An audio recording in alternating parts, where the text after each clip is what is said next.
साल 1998 अमेरिका के पेंसिल्वेनिया राज्य का एक छोटा सा शहर ग्रीनवेल। यह शहर बहुत शांत था। चारों तरफ घने जंगल और पुराने लकड़ी के घर। यहाँ लोग जल्दी सो जाते थे और रात को सन्नाटा ऐसा होता था अपने दिल की धड़कन भी सुनाई दे जाती थी। इसी शहर में रहने के लिए भारत से एक परिवार आया था। राजीव, उसकी पत्नी प्रिया और उनकी 10 साल की बेटी अनुष्का। राजीव को अमेरिका की एक अच्छी कंपनी में नौकरी मिल गई थी, इसीलिए वह अपने परिवार के साथ यहाँ बसने आ गया। शहर में उन्हें एक पुराना लेकिन बहुत सस्ता घर मिल गया। घर बहुत बड़ा था, 2 मंजिला, बड़ा सा बेसमेंट और पीछे घना जंगल। जब उन्होंने घर देखा तो प्रिया को थोड़ा अजीब लगा। राजीव, पता नहीं क्यों इस घर में कुछ अजीब सा लग रहा है, प्रिया ने धीरे से कहा। राजीव हंस पड़ा। अरे प्रिया, नया घर है इसलिए ऐसे लग रहा होगा, लेकिन असली डर तो अभी शुरू होना बाकी था। घर में रहने के 3 दिन बाद रात के लगभग 2 बजे अचानक प्रिया की आंख खुल गई। उसे ऐसा लगा जैसे नीचे किचन में कोई चल रहा है, किसी के पैरों की आवाज़। प्रिया ने सोचा शायद राजीव पानी पीने गया होगा, लेकिन जब उसने देखा राजीव तो उसके बगल में गहरी नींद में सो रहा था। प्रिया का दिल तेजी से धड़कने लगा। फिर अचानक किचन का दरवाज़ा जोर से बंद हो गया। प्रिया डर कर उठ बैठी। राजीव, सुनो, नीचे शायद कोई है। राजीव ने नींद में कहा, शायद बिल्ली होगी। लेकिन जब राजीव नीचे गया वहाँ कोई नहीं था। सब कुछ बिल्कुल ठीक था, लेकिन एक चीज़ अजीब थी। किचन की खिड़की अपने आप खुली हुई थी। कुछ दिन बाद अनुष्का ने एक अजीब बात बताई। वह बोली, मम्मी, मेरी एक नई दोस्त बनी है। प्रिया खुश हो गई। अच्छा, उसका नाम क्या है? अनुष्का ने कहा, एलिसा। वो हमारे ही घर में रहती है। प्रिया चौंक गई। घर में? वह बोली, हाँ मम्मी, वो बेसमेंट में रहती है। प्रिया का चेहरा पीला पड़ गया, क्योंकि बेसमेंट में तो कोई रहता नहीं था। उसने सोचा शायद बच्चे की कल्पना होगी, लेकिन अगले दिन अनुष्का बेसमेंट में अकेले खेल रही थी और वह किसी से बातें कर रही थी। एलिसा, तुम डरती क्यों हो? मैं तुम्हें चोट नहीं पहुंचाऊंगी। प्रिया के रोंगटे खड़े हो गए, लेकिन वहाँ कोई दिखाई नहीं दे रहा था। बेसमेंट बिल्कुल खाली था। एक दिन राजीव ने बेसमेंट साफ करने का फैसला किया। वह नीचे गया और पुराने बक्से हटाने लगा। तभी उसे दीवार के पीछे एक पुरानी लकड़ी का दरवाज़ा मिला। दरवाज़ा बहुत पुराना था। उसने जैसे ही दरवाज़ा खोला, अंदर एक छोटा सा कमरा था। कमरे में धूल भरी हुई थी और दीवार पर एक तस्वीर टंगी थी।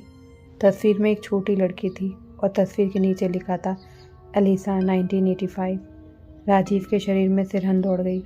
तभी अचानक पीछे से किसी लड़की की हंसी सुनाई दी। राजीव ने पीछे मुड़कर देखा, लेकिन वहाँ कोई नहीं था। अगले दिन राजीव के पड़ोसी मिस्टर जॉन उनसे मिलने आए। जब उन्हें पता चला कि राजीव उसी घर में रह रहा है, तो उनके चेहरा बदल गया। उन्होंने धीरे से कहा, क्या तुम्हें इस घर का इतिहास पता है? राजीव ने कहा, नहीं। मिस्टर जॉन बोले, इस घर में एक लड़की की मौत हुई थी। राजीव चौंक गया। वह बोला, कैसे? जॉन ने बताया, 1985 में इस घर में एक परिवार रहता था। उनकी 8 साल की बेटी एलिसा। एक दिन एलिसा अचानक गायब हो गई। कई दिन बाद उसकी लाश बेसमेंट में मिली, लेकिन उसकी मौत कैसे हुई ये आज तक रहस्य है। और तभी से इस घर में अजीब घटनाएं होती हैं। उस रात लगभग 3 बजे अचानक अनुष्का ज़ोर ज़ोर से चिल्लाने लगी, मम्मी बचाओ। राजीव और प्रिया दौड़कर उसके कमरे में पहुंचे। अनुष्का रो रही थी। क्या हुआ बेटा? अनुष्का कांपते हुए बोली, एलिसा बहुत गुस्से में है। वह कह रही है यह घर उसका है। अचानक कमरे की लाइट अपने आप बंद हो गई और खिड़की ज़ोर ज़ोर से हिलने लगी। तभी अंधेरे में एक सफ़ेद साया दिखाई दिया। वह धीरे धीरे अनुष्का की तरफ बढ़ रहा था। प्रिया ज़ोर से चिल्लाई। राजीव ने तुरंत लाइट जलाई और जैसे ही लाइट जली वह साया गायब हो गया। राजीव ने घर में सीसीटीवी कैमरा लगवा लिया।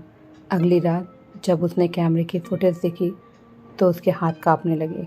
वीडियो में साफ दिखाई दे रहा था, रात 2 बजे बेसमेंट का दरवाज़ा अपने आप खुलता है और फिर एक छोटी लड़की की परछाई सीढ़ियों पर चढ़ती हुई दिखाई देती है।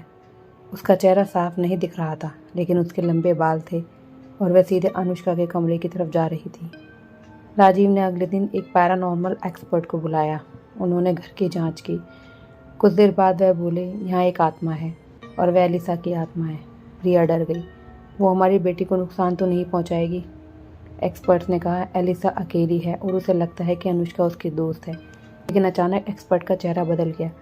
उन्होंने बेसमेंट की दीवार पर हाथ रखा और कहा, यहाँ सिर्फ एलिसा की आत्मा नहीं। राजीव घबरा गया। एक्सपर्ट ने धीमे से कहा, उसने जिसने एलिसा को मारा था उसकी आत्मा भी यही है और वह अब भी इस घर में छुपी हुई है। उस रात अचानक घर में बहुत तेज़ ठंड हो गई। दरवाजे अपने आप खुलने लगे। अनुष्का नींद में चलती हुई बेसमेंट की तरफ जा रही थी। प्रिया ने उसे रोकने की कोशिश की, लेकिन अचानक एक काली परछाई अनुष्का के पीछे दिखाई दी और तभी एक छोटी लड़की की आवाज़ गूंजी, भागो, वो आ गया। अचानक बेसमेंट का दरवाज़ा ज़ोर से बंद हो गया और अंदर से एक भयानक चीख सुनाई दी। अगले दिन राजीव का परिवार तुरंत वो घर छोड़कर गया, लेकिन आज भी ग्रीनवेल के लोग कहते हैं उस घर में रात को एक छोटी लड़की की हंसी सुनाई देती है और बेसमेंट की खिड़की में कभी कभी दो परछाई दिखाई देती है, एक छोटी लड़की की और दूसरी उसकी जिसने एलिसा को मारा था।